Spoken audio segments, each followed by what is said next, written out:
వృశ్చికం వారికి కనుక చూసుకున్నట్లయితే ప్రధానంగా మీకు అష్టమ స్థానంలో గురువు వక్రత్యాగం అవుతుంది. ఇప్పుడు ప్రజెంట్ మీకు అష్టమంలో ఉన్నాడు.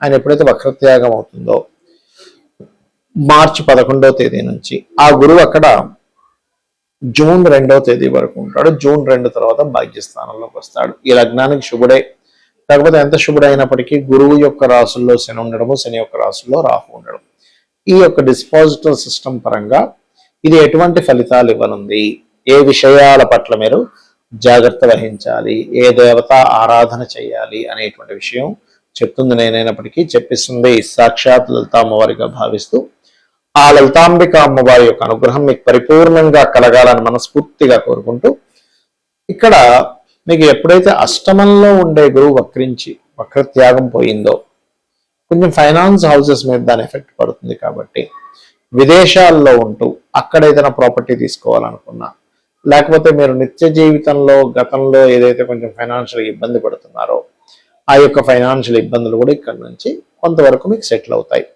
దీంతో పాటు కొంచెం తాతగారి ఆస్తి విషయంలో చిన్నపాటి డిస్ప్యూట్స్ రావడము, అది మళ్ళీ క్లియర్ అవ్వడము, ఇవన్నీ కూడా చూపిస్తున్నాయి. అయితే మీకు 9వ స్థానంలోకి ఎప్పుడైతే గురువు వస్తాడో జూన్ 2వ తేదీ నుంచి ఇక్కడ నుంచి కొంచెం హైయర్ ఎడ్యుకేషన్, ఉన్నత విద్యల కోసం చేసే ప్రయత్నాలు, తండ్రి గారి విషయంలో, తండ్రి గారి ఆరోగ్య విషయంలో కొంచెం జాగ్రత్త పడాలి. తండ్రి గారు లేదా గురువుల యొక్క సహకారం కూడా ఓవైపు లభిస్తుంది.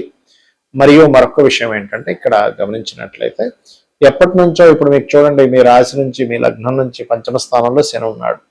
దీనివల్ల సంతానం విషయంలోని, ఫ్రెండ్స్ విషయంలో, ప్రేమ వ్యవహారాల విషయంలోని, షేర్ మార్కెట్ విషయంలో ఏదో కొన్నామండి అది అక్కడ ఇన్వెస్ట్మెంట్ చేసాం దానివల్ల నేను స్ట్రక్ అయిపోయాను అనుకుంటుంటారు.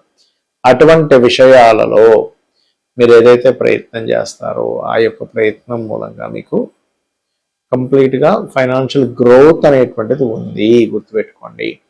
అలాగే మరొక విషయం ఏంటంటే ఇక్కడ ఈ భాగ్యస్థానంలోకి గురువు వస్తున్నందుకు జూన్ 2వ తేదీ నుంచి ఉన్నత విద్యల కోసం చేసే ప్రయత్నాలు ఫలించడము, మరియు బ్యాంక్ నుంచి ఓడీస్ కోసం ప్రయత్నం చేస్తా ఓడీస్ కొంతవరకు రావడము, సంతానం కోసం చేసే ప్రయత్నాలు ఫలించడం, ఏదైనా పుణ్యక్షేత్రానికి వెళ్ళడం వల్ల 9వ స్థానంలో గురువు ఉన్నందుకు పుణ్యక్షేత్ర దర్శనాల మూలంగా కూడా మీకు ఫలితం రావడం అనేటువంటిది చాలా స్పష్టంగా చూపిస్తుంది. ఇక మీరు రెగ్యులర్గా కాలభైరవుడి యొక్క అష్టకం చదువుకోండి. మరియు అదేవిధంగా ఇంట్లో దుర్గాదేవి హోమం చేయించుకోండి. 4లో రాహు ఉన్నాడు కాబట్టి ఉద్యోగ విషయంలో ఎట్టి పరిస్థితుల్లో తొందరపాటు నిర్ణయాలు తీసుకోకండి. ఇక్కడ ఏంటంటే వక్రగతి అనేటువంటిది మీ పర్సనల్ చార్ట్లో అయినా లేకపోతే గోచారంలో అయినా జరిగినప్పుడు, గోచారంలో జరిగినప్పుడేమో దేశకాల పరిస్థితుల మీద దాని ఎఫెక్ట్ ఉంటుంది. మీ పర్సనల్ చార్ట్లో ఉన్నప్పుడు ఒక విషయాన్ని మీరు ప్రధానంగా గుర్తుపెట్టుకోవాలి. ఏమిటది అంటే మీ పర్సనల్ చార్ట్లో ఏదైనా భావంలో ఏదైనా గ్రహం వక్రించింది అన్నప్పుడు దాని యొక్క అర్థం ఆస్ట్రాలజికల్గా ఉంటుంది. ఏమిటది?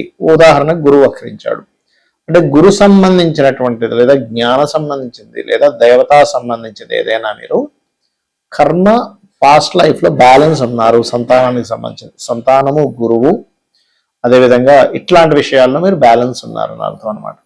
అందుకని ఆ బ్యాలెన్స్ క్లియర్ చేసుకోవడం కోసం పుట్టారు. అదే సాటర్న్ వక్రించాడు అనుకోండి, పూర్వజన్మల్లో మీరు చేయాల్సిన కొన్ని పనులు ఈ జన్మలో చేసేటువంటి కొన్ని జాబ్స్ కొన్ని బ్యాలెన్స్ ఉండిపోయారు. ఇంకోటి ఏంటి, వక్రించినప్పుడు ఉన్న ప్రదేశం నుంచి వేరే ప్రదేశానికి వెళ్తేనే మీరు సక్సెస్ అవుతారని కూడా అర్థం. అదేవిధంగా బుధుడు అనుకోండి వక్రించడం, వాళ్ళలో సర్వసాధారణంగా కొంచెం హ్యూమరస్ ఎక్కువగా ఉంటుంది, కొంచెం ఎటకారంగా మాట్లాడడం, కొంచెం డిఫరెంట్గా మాట్లాడడం, ఇవి కాకపోతే వీళ్ళు ఈ రకంగా మాట్లాడడం వల్ల అవతల వాళ్ళకి హాస్యంగా ఉంటుంది. కానీ కొన్నిసార్లు అవతలి వాళ్ళు ఈ మాటల వల్ల అనవసరంగా నొచ్చుకుంటారు కూడా. కాబట్టి ఈ విషయంలో జాగ్రత్తగా ఉండాలి. కొంచెం విద్యా సంబంధించినటువంటి విషయంలో కూడా ఇక్కడ ఏంటంటే కొంత మార్పులు ఇవన్నీ కూడా చూపిస్తుంటాయి బుధుడు వల్ల.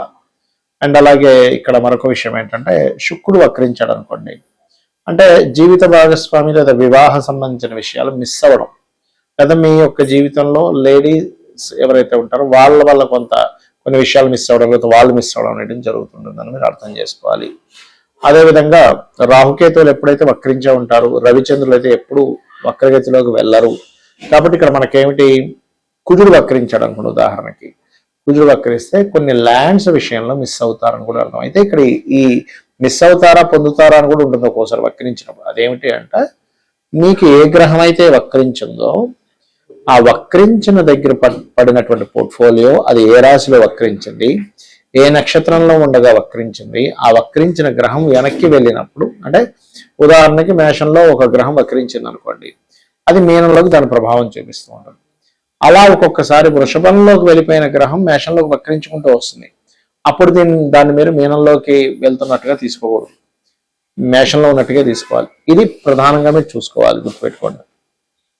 అలాగే మరొక విషయం ఏంటంటే ఇక్కడ చూసుకున్నట్లయితే ప్రధానంగా ఈ వక్రగతి సంబంధించినటువంటి విషయంలో ఈ జాగ్రత్తలు తీసుకుంటూ ఇక్కడ కొన్ని వక్రగతుల వల్ల మంచి కూడా జరుగుతుంది. ఎప్పుడు ఆ వక్రించిన గ్రహం యొక్క వెనక రాశుల్లో శుభగ్రహాలు ఉన్నప్పుడు మంచి కూడా జరుగుతుంది. అయితే ఈసారి ఈ సంవత్సరానికి గురువు అధిపతి రాజయ్యాడు కాబట్టి, మంత్రి కుజుడయ్యాడు కాబట్టి, ఈ వక్రత్యాగము వలన మరింత ఈ యుద్ధ సంబంధించిన మరింత పెరుగుతాయి, విపరీతంగా పెరుగుతాయి అన్నమాట.